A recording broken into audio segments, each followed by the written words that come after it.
Hi guys, alam niyo ba na pusong-puso na ang 6-7? Halimbawa, 1, 2, 3, 4, 5, 6, 7. Alam niyo ba yung ganito, 6, 7? Dahil yun sa pag-aaral ng isang bata na natututunan niya sa isang timbang ng bigas. 6, 7. Ibig sabihin ng pinag-plus niya yung 6, 7 sa isang kilong bigas na 7 na kilong bigas.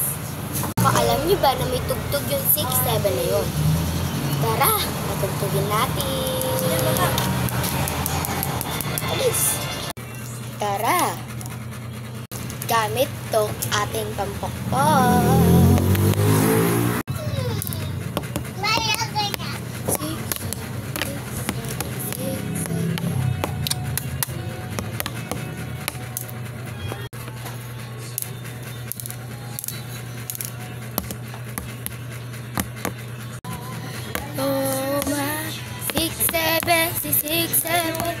Titimbangin natin ang isang batang walang kaalam-alam, pati pa naman sa timbang walang kaalam-alam. Ang 6, 7,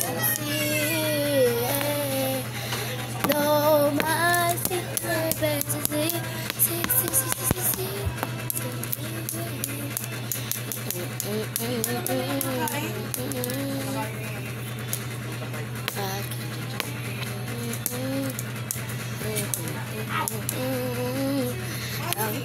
7 ay aking tatawagin. Yun na ang kwento at kanta ng 6, 7. Bye-bye. Nalaman ko lang yan sa aking storybooks.